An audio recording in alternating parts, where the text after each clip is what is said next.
صعبة مش عارف ألفظها، ساعدوني خلينا ألفظها. الزواج هاي كلمة صعبة كبير، يعني كتير تحكيها في الأيام هاي، يعني ممكن الكلمة هاي تؤدي للقتل. تحكيها لأبوك يابا بدي أتزوج يقتلك عن مطرح، يعني في ظل ظروف إنه لا وظيفة لا شغل لا مصدر دخل. كيف بدك تتزوج؟ تجيبها المسخمطة على قصدي بنت الناس وتجيبها تظلمها؟ يعني لا عندك دخل ولا عندك شقة ولا عندك بيت ولا عندك المقومات الأساسية للحياة الكريمة، ليش تتزوج؟ ما خليك عزابي سنجل مبسوط أحسن لك.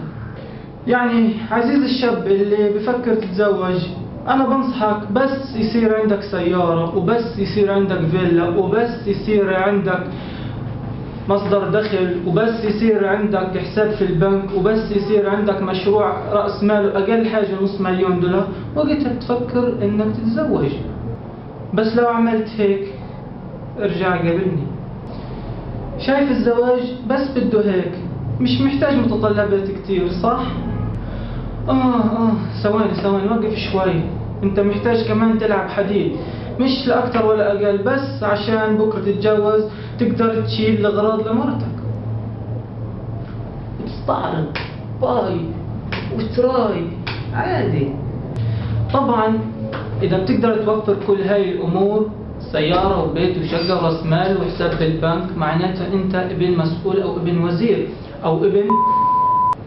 وبما أنك ابن مسؤول أو ابن وزير أو ابن، بإمكانك أنك تتجوز واحدة بنت مسؤول أو بنت وزير أو بنت، فاهم كيف؟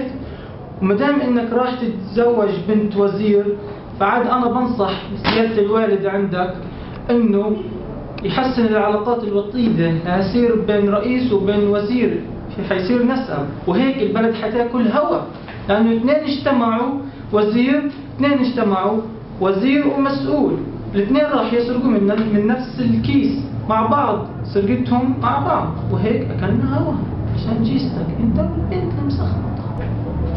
لما حضرتك تخطب بنت الوزير، طبعا هيك انت بتحسن العلاقات الوطيدة بين أفراد المجتمع. أشرح لك أكثر من هيك. حضرتك خطبت بنت الوزير، طبعا أبوك مسؤول في البلد، وبنت الوزير أبوها ماسك مكانة كبيرة بالمجتمع، هيك بعود نفع كبير على المجتمع. كيف بعود؟ أشرح لك إياها.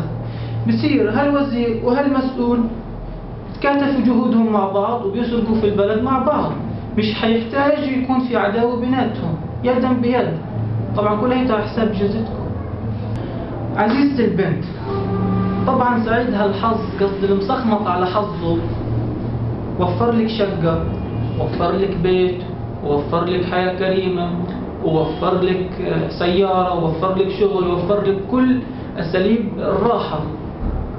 ما بيحتاج منك غير شيء بسيط، انك تسمع كلامه وما تعنديه، ما كل يوم تكون تعملي له مشاكل مع امه مع اخته مع الجيران، بكفي.